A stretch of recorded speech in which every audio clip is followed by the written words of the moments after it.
Hello everyone, I hope you're having a wonderful day. Today, we're going to step into the first fragile dawn of the new year when Tuna quietly realizes her cycle is late, carries that secret all day with a trembling heart, and then sits beside Alex waiting for one tiny test that could change their whole future.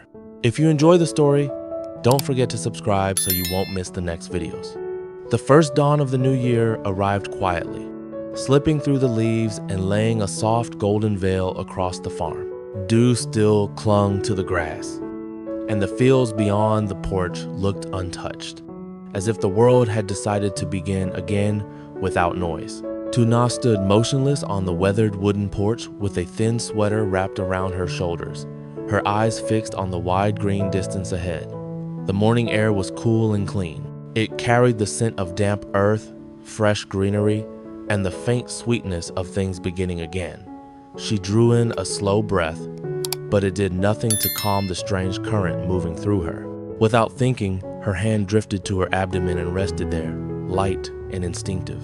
Her cycle was late, not by one day, several. The thought had been with her since yesterday, quiet at first, barely more than a whisper she could ignore if she kept moving. But now, standing in the first light of the year, with the farm still half asleep around her, it felt impossible not to hear it. Her heart began to beat harder than the stillness of the morning deserved. Almost at once, the old fear rose with it. Memory moved faster than hope. It always did. She remembered the nights after the miscarriage too clearly, the darkness of the room, the tight ache in her chest, the silent tears she tried to hide and never really succeeded in hiding. She remembered Alex wrapping his arms around her so tightly it felt like he was trying to hold her together by force of love alone. He had never blamed her, never let pain turn into distance. He had stayed close through every hour of grief. And because of that, the loss had changed them both, without breaking them apart. Still, grief had taught her caution. That was what made this morning so difficult. Because beneath the fear, something gentler had begun to stir. A small warmth, a fragile possibility. Not loud enough to be called joy yet, but bright enough to frighten her with its existence. Maybe, just maybe the new year had brought them back the thing they had lost. Tuna closed her eyes and let another breath move through her. She no longer knew how to hope recklessly. The pain of the past had taught her not to name joy too early. But standing there in the pale gold of dawn, fingers trembling faintly where they rested over her stomach, she could not keep the possibility from blooming somewhere inside her. Behind her, the house remained quiet. Beyond the yard, a rooster crowed once, impatient and ordinary. Life continued in its own steady rhythm, as if miracles and heartbreaks were not happening inside human bodies every day. Tuna opened her eyes again and stared out at the fields. For a long moment, she looked like nothing more than a woman standing still in morning light. Inside, she felt like an early blossom caught in uncertain wind. As the sun climbed higher, the farm began to wake in pieces. Birds moved through the trees, ducks stirred in the pen. Somewhere near the back fence, something metallic gave a soft, familiar clink. The day was beginning, and with it came the return of habit. Tuna stepped down from the porch and let routine carry her where certainty could not. She watered the flowers first. The metal watering can felt cool in her hand, and the water darkened the soil around the roots in small, spreading circles. Usually the task calmed her. Today, it only gave her body something to do while her mind circled the same question again and again. Could it be real? Could the miracle they lost be quietly finding its way back? She tried to push the thought aside. She bent to pull weeds near the vegetable beds. She moved to the kitchen and chopped vegetables for later, the knife making a soft, regular sound against the board. She swept the floor, folded cloths, straightened the small room, opened a window, closed another. But nothing she did was enough to pull her fully back into ordinary time. The possibility remained there beneath everything, small and bright and insistent. And with it came fear. Not only fear of being wrong, fear of being right and then hurt again. By midday, the light had changed. The warmth had settled more fully over the yard, and the morning freshness had given way to the slower air of afternoon. Tu-na paused by the kitchen window, one hand resting on the frame, and let herself admit something she had been resisting all day. She could not hold this alone until tomorrow. If she stayed silent much longer, hope would begin to feel like a secret too heavy to carry. That thought brought Alex into her mind at once. She imagined his face when she told him. First the stillness, then the widening of his eyes, then that careful brightness he got whenever joy frightened him by how much it mattered. He would not rush, he would not let himself rush. That was one of the things she loved most about him. Now he had learned how to be gentle with hope, not because he felt less deeply, but because he had once felt too deeply and lost too much. The more she imagined telling him, the faster her heart moved. By late afternoon, she was standing on the porch again. This time, she was not looking at the fields. She was looking at the dirt path that curved toward the house. Light was lowering now, the sky beginning to soften at the edges. The farm had gone into its evening rhythm. Tree shadows stretched long across the yard. The air cooled again. Somewhere in the distance, she heard footsteps before she saw him. Then Alex appeared. He was coming up the path in rolled sleeves and dusted boots, shoulders carrying the easy fatigue of a long day's work. There was nothing dramatic in his return. It was the same path, the same stride, the same man she had watched come home 100 times before. And yet tonight, every step felt like part of something larger. Her pulse jumped hard enough that she had to steady herself against the railing. When he was close enough, she said his name, Alex. He stopped immediately. There was something in her voice, soft but weighted, that made the whole mood around him change. The easy calm left his face, replaced by quiet attention. "What is it?" he asked. Tu-na swallowed once and motioned toward the old bench near the door. "Sit with me." Alex came up the last few steps more slowly now. He sat beside her, close enough that their knees almost touched, and turned his body toward hers. He didn't reach for her right away. He waited. That was his way when he sensed something delicate. Tu-na looked down at her hands, her fingers laced together, then unthreaded, then clasped again. For a second, she hated how visible her nerves felt. "I wanted to tell you something," she said. Alex nodded. "Okay." The air between them seemed to still. Beyond the yard, the first edge of evening deepened. A bird crossed the sky overhead and disappeared beyond the orchard. Somewhere in the house, the old wood shifted with a faint creak. Tu-na drew in a breath. "My cycle," she began, then stopped. Starting the sentence had made it too real too quickly. She tried again, more quietly this time. "It's late this month, several days already." Silence followed. Not empty silence, not confusion. The kind of silence that forms when a person hears something they have wanted and feared at the same time. Alex's eyes widened just slightly. She saw the exact instant the words settled into him. Surprise first, then memory. Then that careful, dangerous light of hope. His hand moved to hers and closed around it. "Several days?" he asked softly. She nodded. For one suspended heartbeat, neither of them moved. Then the smallest smile touched his face, slow, disbelieving, full of tenderness. "What if this is it?" he murmured. "What if the new year really brought us a miracle?" The words reached her like warm water over something frozen. She did not answer immediately. She leaned toward him instead, letting her shoulder rest against his, letting the silence hold them where certainty could not. And as the last light of afternoon bled softly into evening, fear was still with them, but hope, at last, had found a voice. Evening lowered itself gently over the farm. The sky turned from pale gold to violet, then deepened toward indigo. A cool breeze moved through the half-open window, carrying the soft chorus of crickets and the faint rustle of orchard leaves. Inside the farmhouse, a single warm lamp cast a circle of gold over the room, turning the walls softer, the shadows calmer. After dinner, neither Tu-na nor Alex spoke much. It wasn't tension. It was the kind of silence that happens when two people are standing in the doorway of something important and don't want to disturb it by speaking too quickly. Tuna sat near the window, her gaze drifting out into the peaceful dark. The night looked so still that it almost felt unreal. Yet inside her, nothing was still. Memories were moving again, old and sharp and tender at once. She remembered the first time, the stunned joy, the disbelieving laughter, the way her body had suddenly become sacred to them both. She remembered how quickly dreams had grown after that. Tiny clothes, quiet names they almost said aloud, the future arriving too fast to hold. Then she remembered the collapse of it, the silence afterward, the pain that had not only been physical, but something deeper, crueler, the feeling that her body had opened its hands and let something precious fall.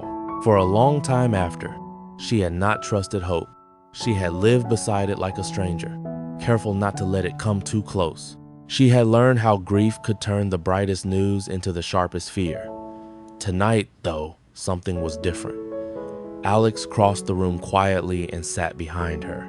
He didn't ask permission before wrapping his arms around her, because his body already knew how hers liked to be held, gently, fully, without making her feel trapped. Tuna leaned back into him at once, her shoulders dropping the second she felt his chest against her back. His presence still did that to her. Even after everything, especially after everything, his nearness could take the hardest edge off her fear.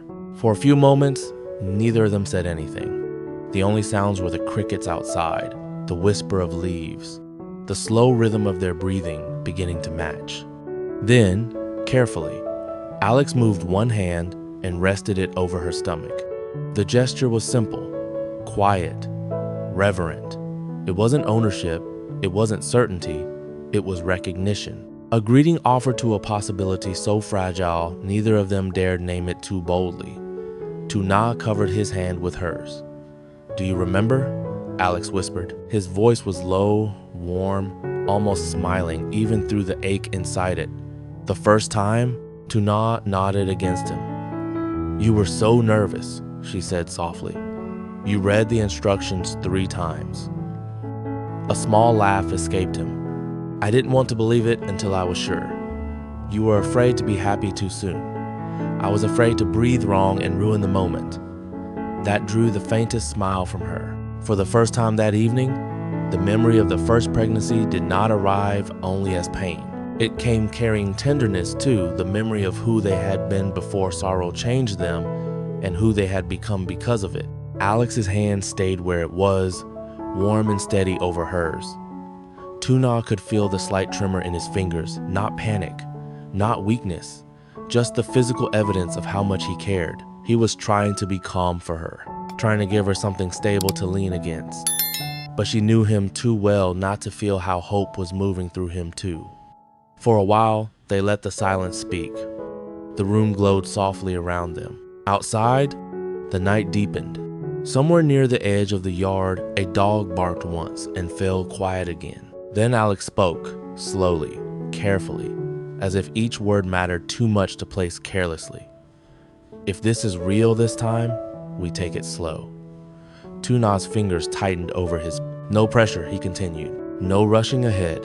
No making ourselves carry all of tomorrow tonight. Just one day at a time." The promise settled into her like warmth. It was exactly what she needed, not excitement so big it made everything fragile. Not plans stacked too high before there was anything certain to stand on. Just patience. Just steadiness. Just him saying, "We won't force joy to prove itself too quickly this time." Tuna let out a breath she hadn't realized she'd been holding. "Okay," she whispered. Alex bent his head and pressed a kiss to her hair. "Whatever this is," the gesture said, "you're not carrying it alone."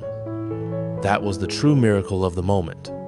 Not the possibility itself, not yet, but the fact that after all they had lost, after all the caution grief had taught them, she no longer stood outside hope by herself. He was inside it with her now. Much later, when they finally went to bed, sleep did not come easily. The room was dark except for moonlight slipping across the floor and the faint silver outline of the window. They lay facing each other, close enough that their breaths touched. Every time Tuna closed her eyes, her mind tried to run forward. Every time Alex settled, he felt the urge to ask a dozen practical questions. How many days late exactly? whether she'd been feeling different, when they should check, but he held himself back. Tonight wasn't for interrogation, it was for presence. At one point, Tuna whispered, "Do you think we should get a test tomorrow?" Alex answered almost immediately because he'd already been thinking it. "Yes." Then, after a pause, "But only when you're ready." That softened something in her all over again. They slept eventually, though lightly. The kind of sleep that rises and breaks and returns in small waves. When dawn finally came, it came pale and cool through the curtains, and both of them were already awake before the first rooster called. The morning was quiet again, but not like yesterday. Yesterday's quiet had held possibility like a secret. Today's held waiting. Alex sat at the edge of the bed and rubbed his hands over his face once before standing.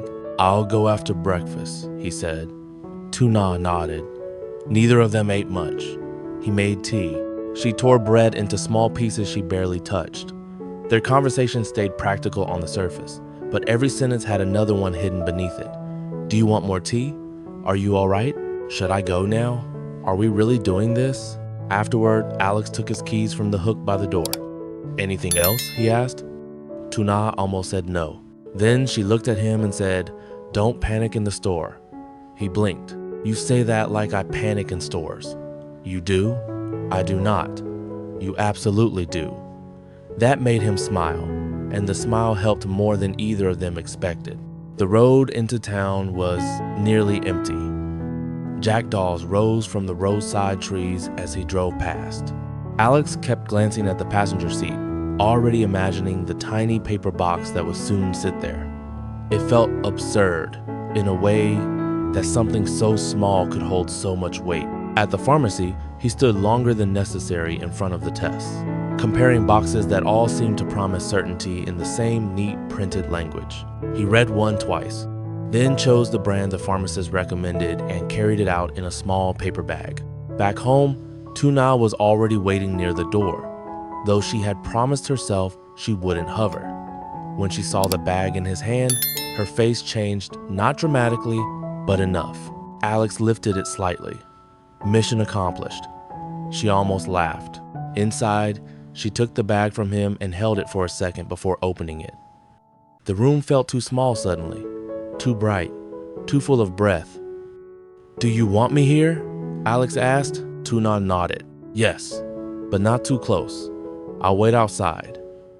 She disappeared into the bathroom, and Alex stood in the hallway listening to the smallest sounds: water running, a cabinet opening, then silence. His own heartbeat seemed louder than anything else in the house. When the door finally opened, Tuna stepped out holding the test. Her expression was unreadable. "We wait," she said. So they did. They sat side by side on the edge of the bed, the test resting on the small table in front of them, tiny and silent, and far too powerful for its size. Neither of them knew where to put their hands. Neither of them wanted to look too hard, yet neither could look away. Outside, the farm carried on in bright morning light. Birds moved through the trees.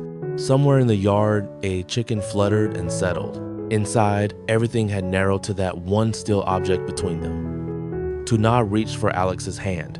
He turned his palm up and laced his fingers through hers immediately. And together, with memory behind them and possibility in front of them, they sat in the suspended quiet, waiting for a tiny answer that could reshape the whole future of their lives. On the first dawn of the new year, Tuna senses a fragile possibility she is almost afraid to name. Her cycle is late, and hope begins to stir where grief once lived. The memory of her past miscarriage still follows her closely, so she spends the whole day moving through farm chores with a quiet storm inside her fear, longing, and the dangerous warmth of maybe. By sunset, she can no longer carry the secret alone. She tells Alex, and his immediate tenderness turns her fear into something shared. That night, held in his arms, she hears the promise she needs most. If this is real, they will take it slowly, one day at a time. The next morning brings the next step. Alex drives into town to buy a pregnancy test, and when he returns, the entire farmhouse seems to hold its breath. Together, they sit side by side, fingers intertwined, waiting for a tiny answer that could reshape everything.